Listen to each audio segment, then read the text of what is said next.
Bom dia, somos alunos da disciplina de Fotogrametria e Interpretação.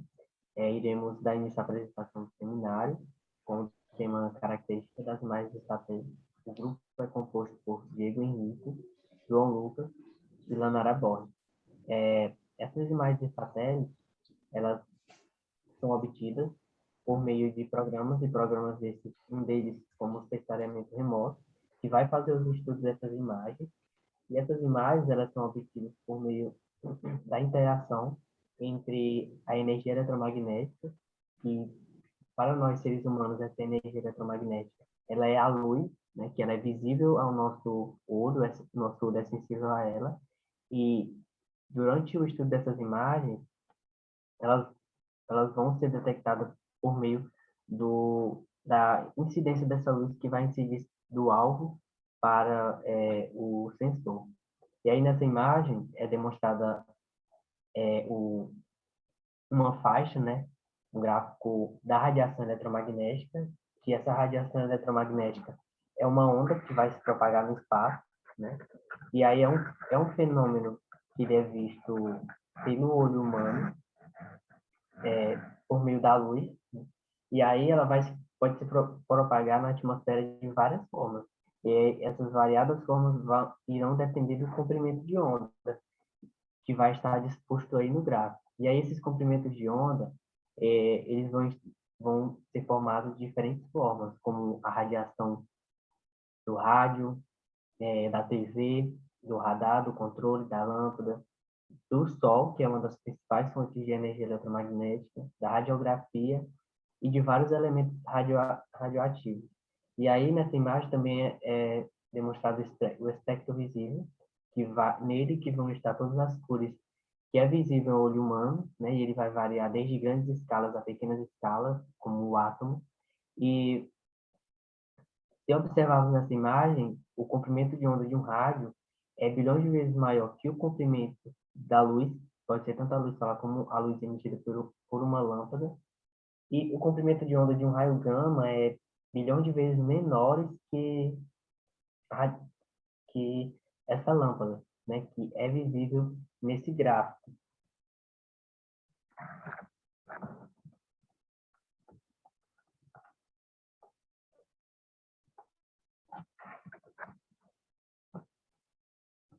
E aí, depois de entender como que se forma esse aspecto eletromagnético, para que se obtenha essas imagens, é preciso que aconteça uma interação entre a energia eletromagnética e os alvos. No caso desses alvos, é aquilo que a gente deseja obter uma imagem para identificar determinadas características.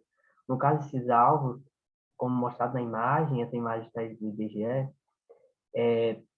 pode ser uma floresta, um rio, né? Dependendo da floresta, se eu quero observar uma praga ou uma doença, de um rio, uma contaminação ou uma determinada poluição, de uma pastagem, se quer identificar uma área de erosão, uma área que tem teores elevados de macro ou micronutrientes, e até mesmo de uma rodovia, vai variar de acordo com o meu objetivo e o meu alvo, né?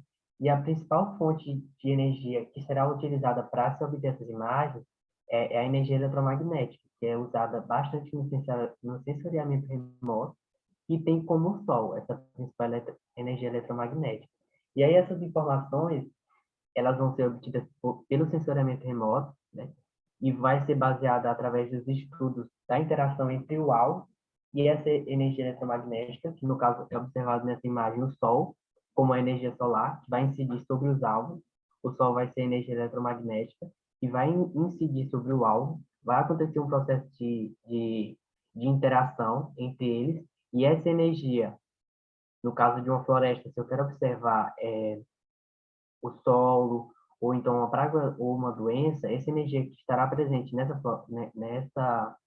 floresta, ela será refletida para o sensor, né, que vai estar lá no satélite, na atmosfera, e que vai estar em grandes extensões, ele vai conseguir detectar essa radiação e obter os dados que estarão presentes dentro dessa floresta, o solo, a umidade, uma praga ou uma doença, assim como mostra na pastagem. Essa radiação solar vai incidir e vai refletir fazendo com que aconteça, tenha capacidade de obter esses dados. E aí essas características, elas vão ser obtidas por meio da emissão, né, da absorção, da reflexão e da emissão de radiação desse alvo, no caso essa floresta, essa pastagem ou rodovia. Vai refletir e aí vai ser possível obter esses dados. E essa luz, ela vai ser capaz de atravessar a atmosfera, como é visível na imagem, ela vai interagir com o alvo e essa energia ela será refletida de volta e propagada para a atmosfera. E aí, depois de entender como que essas imagens elas são obtidas e quais são os meios que são utilizados, essas imagens elas precisam ter características. Essas características são das faixas do espectro eletromagnético, que é o que a gente viu anteriormente. E aí, as características para se ter, elas vão variar de acordo com o tipo de radiação, comprimento de onda, a escala aproximada e a frequência que vai existir dentro desse espectro. Quanto aos tipos de radiação que vão definir essas características, a gente vai ter a luz, que é visível ao olho humano, né? Pode ser propagada por meio do sol ou da própria lâmpada, e que é sensível ao nosso olho. Por isso que a gente tem uma capacidade de visualizar ela, só que em grandes quantidades já fica difícil da gente visualizar, porque nosso olho é sensível. Outra característica é a radiação ultravioleta, que é mostrada na imagem com comprimento de onda de 10 a menos 5, e que é referente a uma abelha, né? Ou a ponta de uma agulha. E aí, essa radiação ultravioleta é uma das radiações mais energéticas que vão ter, e que ela é emitida pela radiação solar e que causa queimaduras na nossa pele. Outro tipo de característica desse espectro eletromagnético é o raio-x, que é muito utilizado na medicina, que tem um comprimento de onda de 10 a menos 10, né, que é referente a um átomo, tem a capacidade de atravessar um átomo, e também as nossas células do nosso corpo, e que é mais energético, né, uma banda mais energética do que o próprio radiação ultravioleta. Outra característica são os infravermelhos. Esses infravermelhos, eles vão ser gerados pelo Sol, e quanto mais alta a temperatura da atmosfera, mais alto será a incidência desses infravermelhos, né? Que, que vão ter um comprimento de 10 a menos 5 e referente a uma abelha, né? De acordo também com a sua frequência que, que vai estar disposta. E outra característica fundamental desse espectro eletromagnético é o espectro solar, que vai ser um conjunto de radiações que vão ser geradas pelo principal fator, que é o Sol, que vai ter capacidade de se estender de 300 até 3.000 nanômetros. E aí, a gente falou tanto de como que acontece todo esse processo de radiação, que se utilizam dos programas que é o sensoriamento remoto, é, um dos principais equipamentos que vão estar por trás de todo esse processo de absorção dessa energia eletromagnética que vai estar na atmosfera e que nele vai estar o sensoriamento, os sensores, né, os sensores remotos, vão ser os satélites. Mas o que são esses satélites, né, que são bastante utilizados, que são os satélites artificiais? Elas são plataformas que são bem estruturadas, como vocês podem ver na imagem, tem uma estrutura que são bastante fixa e que são capazes de suportar o funcionamento de instrumentos diversos, né? Por isso que eles são criados com esse intuito, de ser bem reforçado para ter capacidade de aguentar vários instrumentos, tanto fisicamente quanto dentro de sua tecnologia interna. E aí eles vão estar gerando em órbita na Terra, né? Não vai precisar de combustível nenhum. E além disso, quanto mais alto ele estiver, quanto maior for a sua extensão, melhores imagens serão obtidas, né? Com uma melhor extensão, por exemplo, de uma pastagem, de uma lavoura de soja, de milho. Quanto mais alto esse satélite estiver, melhor será a aquisição dessa imagem. E será também a sua expansão para ter imagens de qualidade. Além disso, vai ser capaz capturar várias imagens em segundos, e também para o produtor, uma das vantagens é que tem um baixo custo.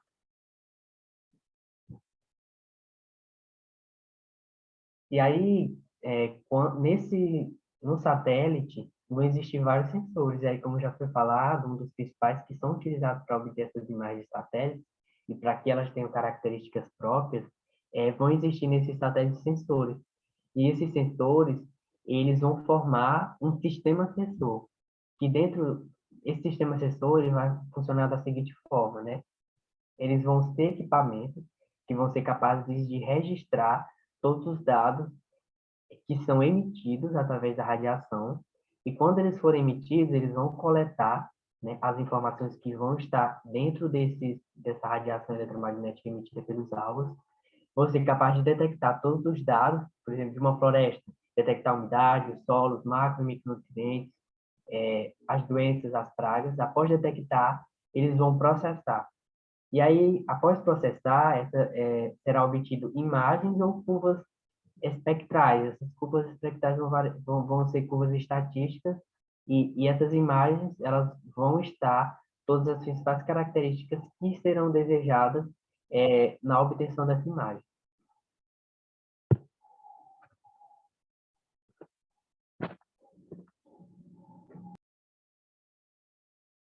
Bem, eu sou o Diego Henrique, né? E dando continuação na apresentação, eu vou falar um pouco sobre o que é uma imagem de satélite. Bem, uma imagem de satélite, né, é uma imagem da totalidade ou de parte da Terra. E essas imagens de satélite, elas proporcionam uma visão sinótica, ou seja, de conjunto, né, possibilitando aí ver várias partes de um lugar ao mesmo tempo. E ela também pode ser multitemporal, ou seja, obtida em diferentes datas, de extensas áreas da superfície terrestre. E elas podem ser obtidas, né, de forma remota, a partir de sensores imagiadores acoplados a satélites artificiais. E o que são esses sensores imagiadores, né? Eles são as máquinas fotográficas dos satélites, simplesmente isso. E eles podem ser ativos ou passivos. Bem, eles são passivos, né, quando se utiliza a radiação eletromagnética, como o João já falou um pouco, também chamada de REM, natural, refletida ou emitida a partir da superfície terrestre, né? E eles são ativos quando se utiliza a REM artificial, produzida, né, por radares instalado nos satélites. E essa imagem ilustra bem, né, como esses satélites capturam a imagem, e essa imagem ela tem uma visão sinótica, ou seja, de diferentes, você consegue observar diferentes lugares, diferentes partes de um lugar ao mesmo tempo, e ao mesmo tempo multitemporal, né?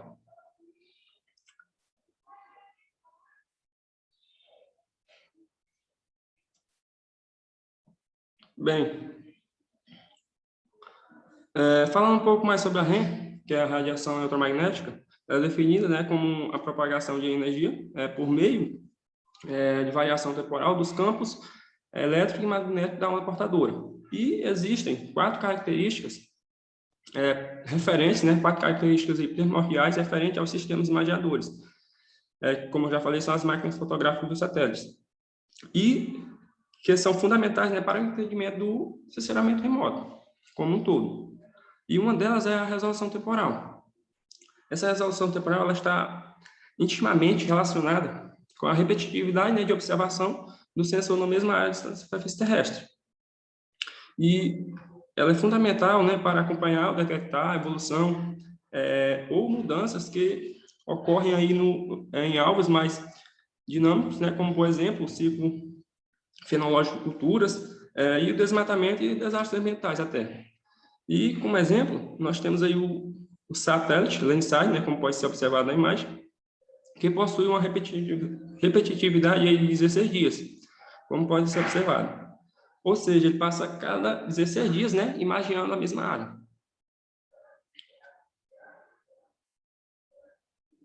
E outra característica é a resolução espacial. Esta é uma das mais importantes até, eu digo. E a imagem de satélite ela é formada por pequenas células individuais, individualmente, né, conhecida aí como pixels. E esse conjunto de pixels ele fornece todas as informações que né, que compõe uma imagem completa. E a dimensão do pixel, por sua vez, ele define a resolução espacial da imagem, ou seja, quanto menor a sua dimensão, maior a resolução da imagem e maior a capacidade, né, a maior capacidade de evidenciar e definir alvos pequenos. E essa imagem, ela ilustra bem isso. Aí nós vemos a imagem aí com 20 metros, outra com 15, com 10, e a pessoa não consegue observar praticamente nada. A pessoa vê só o vulto. Aí, quando vai diminuindo, chegando aí nos 5 metros, a pessoa já começa a identificar, né, o que é árvore, o que é carro, já meio embaçado, mas já dá para observar um pouco. E quando diminui para 1 metro, a pessoa já observa bem melhor, e em 0,5 já a pessoa já consegue observar onde começa a estrada, onde termina os carros. Observa-se também as árvores, né, os prédios, as casas aí, com o maior detalhe possível. Ou seja, o pixel, né, a dimensão do pixel, define a resolução espacial da imagem, ou seja, quanto menor a sua dimensão, maior a resolução espacial da imagem, maior a capacidade de evidenciar e definir alvos pequenos.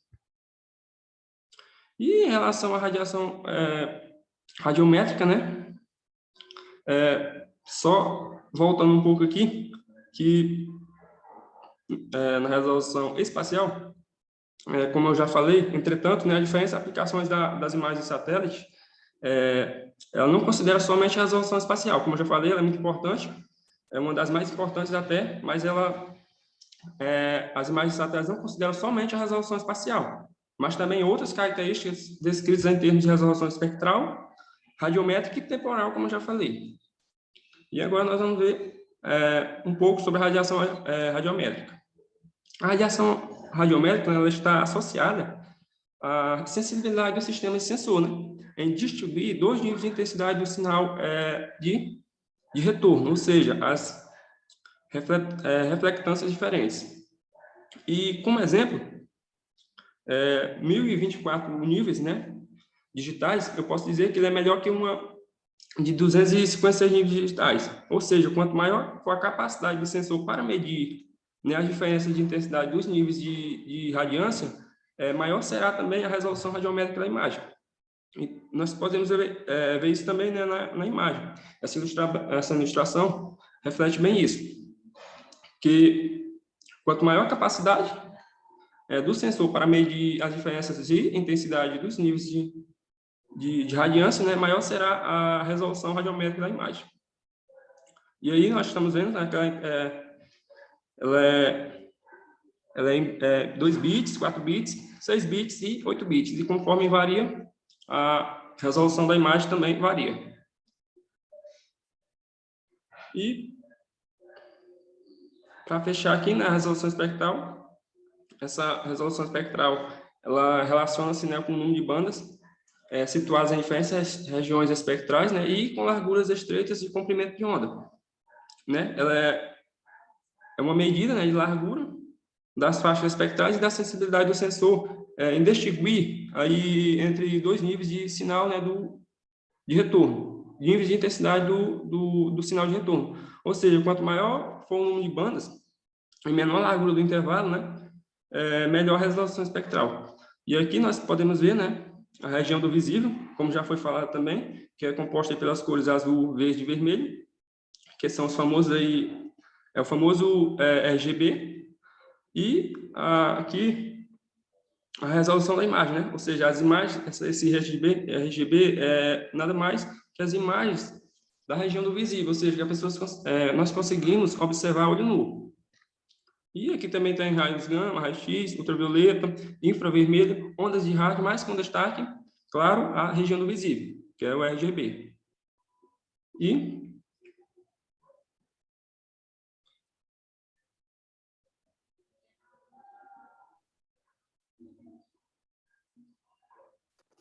boa tarde, pessoal. Bom dia, pessoal. Nós iremos falar sobre as energias que são utilizadas para iluminar os alvos na superfície. Começando primeiro com os sensores ativos, né? Como já foi falado sobre essa parte nos depoimentos anteriores, os sensores ativos, ele é capaz de transportar a sua própria energia. Assim, pode-se as imagens durante o dia, durante a noite, durante qualquer horário, é possível detectar essas imagens, né? Já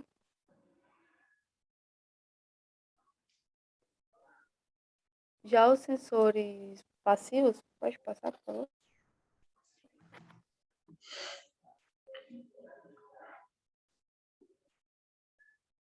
Já os sensores passivos, ele vai fazer a utilização de uma fonte de energia externa, que já é o contrário dos sensores ativos.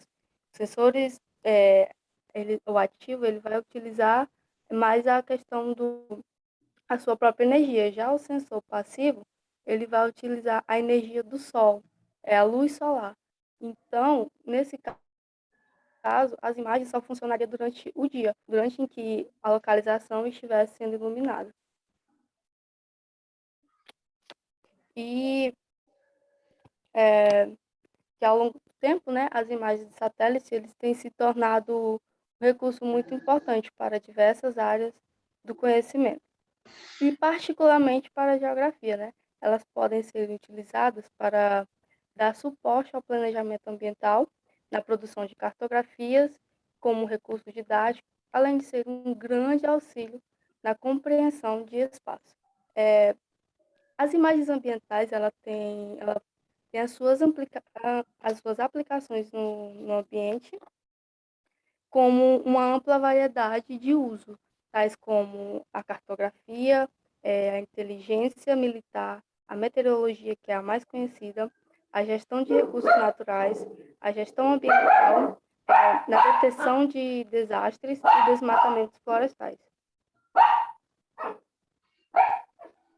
Como desmatamento, eu trouxe aqui uma imagem da Amazônia, né, como mostra as queimadas, que as imagens de satélite elas já ajudaram muito na detecção de queimadas durante todo o território.